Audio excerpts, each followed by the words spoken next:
down completely towards the base. Again, that's not going to be nice. So make sure it comes out of the freezer, you do your drip. Perfect. Then once your drip is done, the first thing we're going to do on that is we're going to do some rosettes. Okay?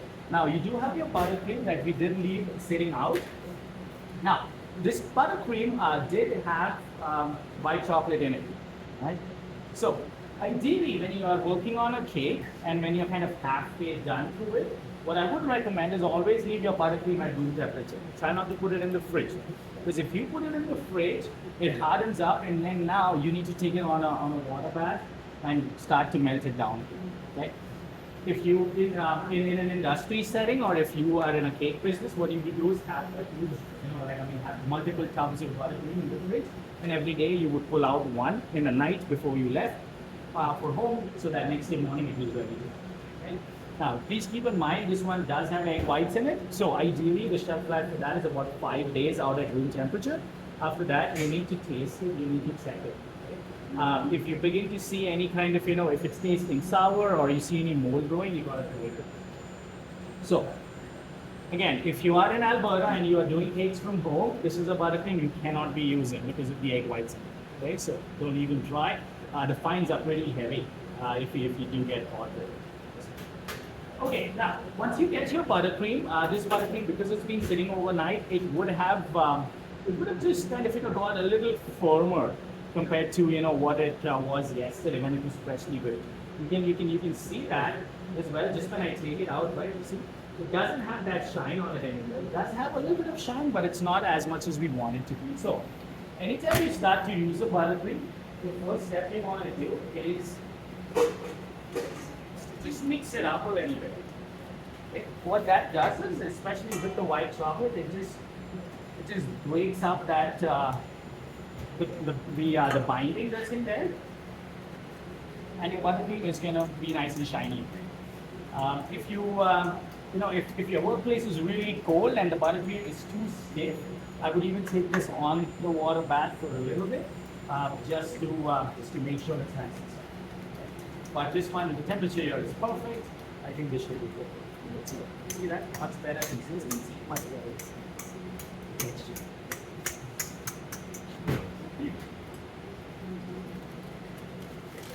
We're going to be using two piping tips today. We're going to use the 845. I thought you had an 846, but you don't. An 845, which is your start tip. Alright, we're going to use that one first.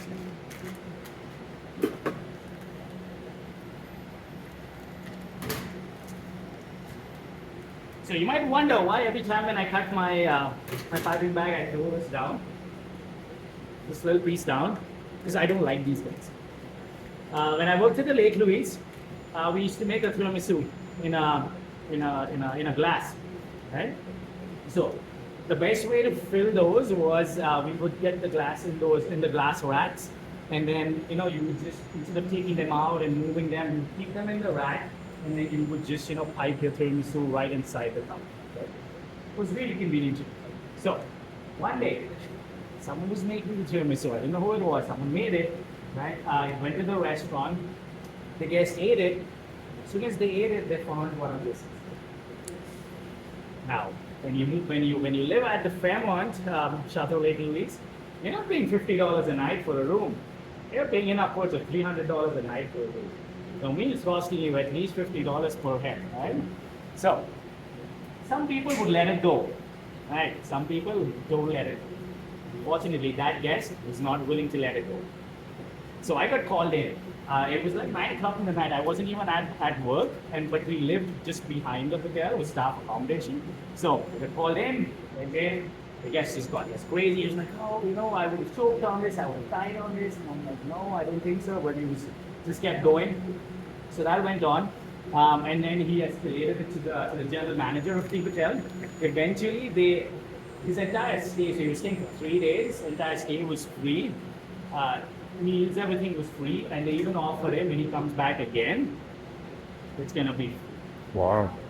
So what happens is when hotels, that's like any business, right? When something is complimentary, when something's complimentary, someone has to sign for it, right? It has to go to some department.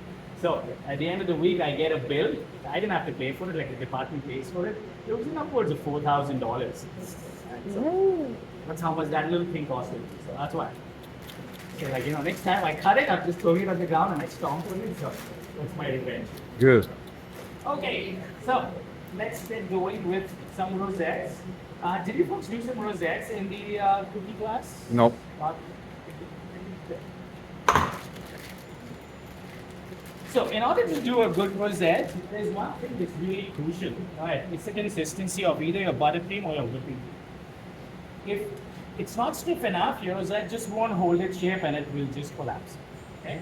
So for a moment, I'm just going to move this aside so I can show you right on the table what I'm talking about. Now, rosette is not this. It's not a rosette. Right? That's just a crazy piping like a 5-year-old might do. So don't do that on cakes. It doesn't look good.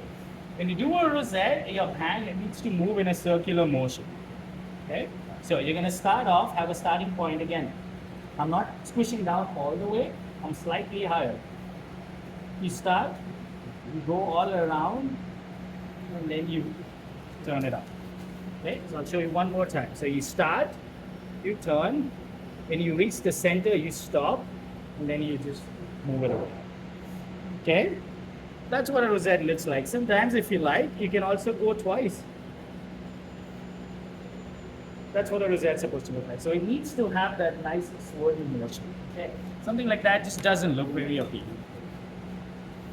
Sorry, chef. That looks good? Yeah. Approved? Bro.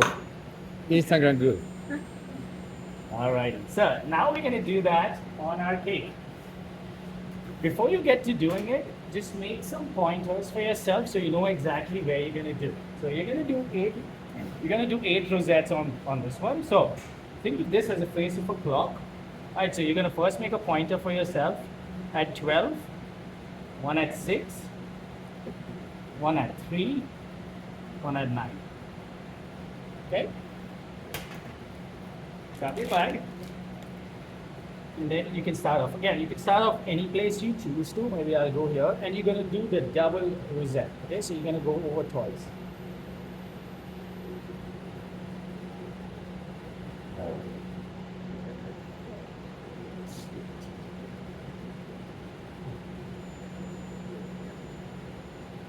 Okay. Now, the reason I didn't put any pointers in the middle is because, sometimes maybe you moved a little bit, it's a little bit off. But once the pointer is there, it's going to show. So the next set of rosettes, I'm just going to turn it around, make sure it's right in the center, and that's where I'm going to do that.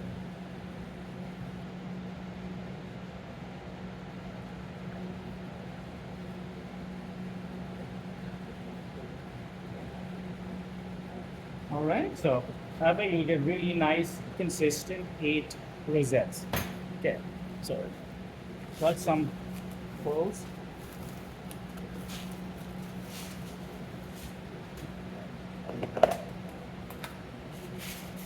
Then you just put a few of these on top. Just to add a little contrast. Perfect. Next up, I'm gonna use a piping bag.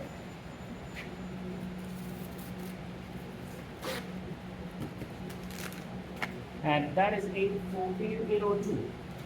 802. 802.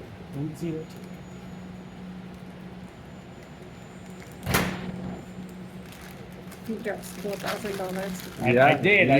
Yeah. I know, right? Okay. Just gonna take that.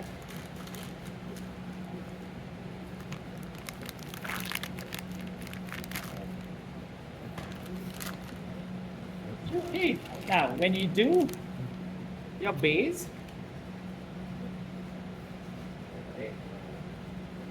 so when you're doing your base, right? You've done such an amazing job at your cake, right? It looks pretty, it looks nice. The last thing you want to do is to use a really massive tip to do your base because it just makes it look really bulky. And so, nice cake, a lot of details on it. You want to make sure that your base is really small, really tiny. The only purpose is to just hide that. Okay, that's the main goal. So, when you're doing your base, and I'm just going to show you over here, all you're going to do is you're going to pipe, almost like making a pearl, and then you're going to stop. It's not going to stick right now, but when you do it on the cake, it's going to stick. So you're going to push, you're going to stop, and you're going to pull away. Push, stop, pull away. Push, stop, pull away. Right? So you're going to get little beads down there. Okay, I'm going to do it on this side. So if you like, you can just move over besides me so that you can see a little bit. Okay, so yeah, you can go down. Yeah, just make sure you slide it maybe towards the edge so you have enough room to work with. Also want to see which is going to be my good side. This one looks good. Okay, so we'll start from here, right? So you push, stop.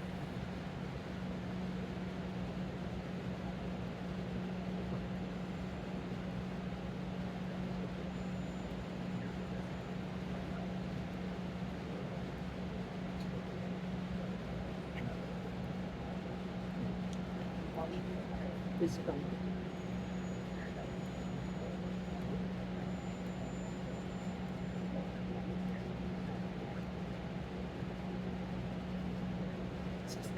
Yeah, I'm gonna put my video, my OnlyFans, so yeah, you can get it from there.